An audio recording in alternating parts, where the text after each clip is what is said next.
Everyone knows the steam engine, the invention that started the Industrial Revolution, but few know that in 1816 Robert Stirling built a much safer alternative.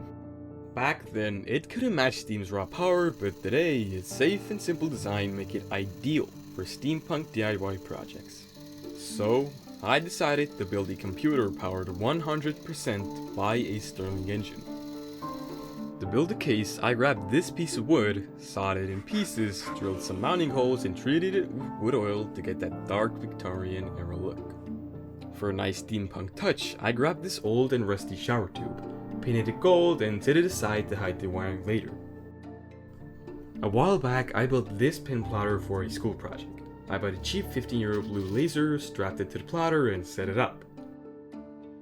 The plan is to use it to engrave photos directly onto the side panels of the wooden case, but first I have to write an algorithm to actually make it work. I decided to use the Floyd Steinberg Dithering algorithm. It takes a grayscale image and converts it into pure black and white pixels. If you zoom in, you'll see it tricks your eye into seeing gray by spacing out black dots in the bright areas and placing them more densely in dark ones. The algorithm moves pixel by pixel, checks if a pixel is closer to black or white, and pushes the leftover error onto its neighbors. The next pixels add those carried over values to their own brightness and repeat the process all over again. It worked perfectly. By burning tiny dots with varying densities, the laser engraved this photo of Robert Stirling in his original engine sketch right onto the side panels. For the brain of the computer, I'm using a tiny ESP32C3 microcontroller paired with a 16-key keypad and a 2.42-inch OLED screen. I also added this analog voltmeter to show the engine's voltage output in real time. To mount everything, I designed and 3D printed these custom housings that screw directly into the wooden base. For the keypad itself, I printed keycaps and paper labels that stick right on top.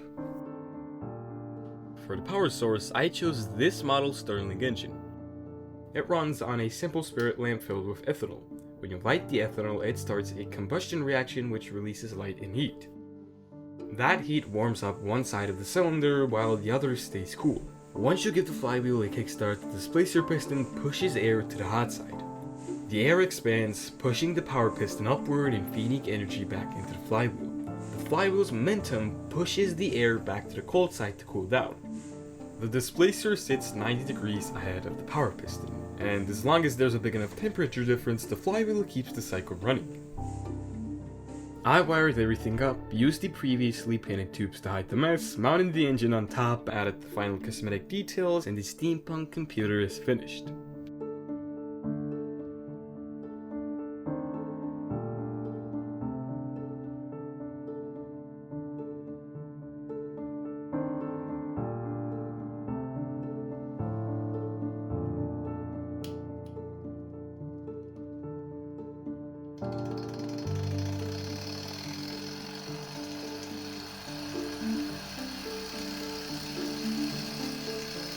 This switch here toggles the voltmeter, and this one turns on the microcontroller. To my surprise, it fired right up.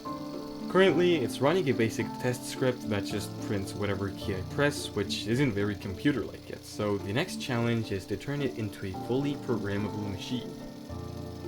My contraption only has 16 keys and a 128 by 64 resolution monochrome display. But fortunately, there's an old virtual machine called Chip 8. Chip 8 also uses only 16 keys to input hex values, and its 64 by 32 1-bit display scales up perfectly to my OLED screen. The Chip 8 system is also fairly simple to emulate. It was created in the 70s so many different computers could run the same games. It has 16 8-bit registers, 4 kilobytes of RAM, a call stack for subroutines, 2 timers, and 34 opcodes. Opcodes are 2-byte commands that tell the hardware what to do, like manipulating memory, drawing sprites, or jumping to different code addresses. I won't bore you with the details of writing it from scratch, but if you'd like to learn more, here are some wonderful resources that helped me immensely. After a full day of reading guides and fixing stupid bugs, I got the Chip 8 emulator running.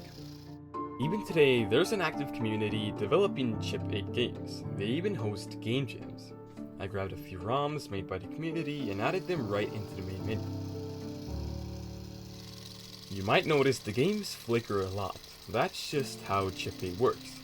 It uses XOR logic to draw pixels, so games have to draw back over a sprite to clear before drawing the next frame. Alongside the built-in ROMs, I added a simple code editor so I can type raw opcodes directly into the machine. I also printed this manual which explains chip paint fundamentals in detail, lists every opcode, and even includes a few sample programs. To wrap things up, I'll show you how to write a custom program for my steampunk computer. First, I need some paper and a pencil.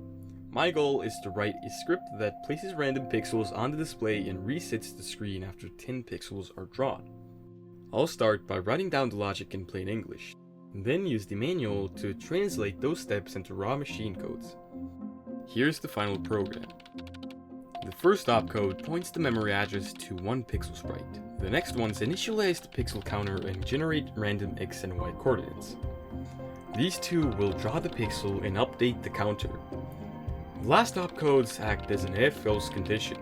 If the counter reaches 10, the program clears the screen and resets the counter. Either way, the program jumps back to the start of the loop at the end. That very last byte is the sprite data.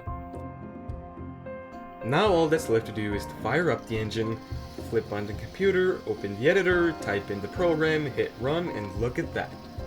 A fully programmable computer powered 100% by a Stirling Engine. These videos take an insane amount of work to make alone, so if you'd like to support my work, please consider subscribing. Thank you for watching.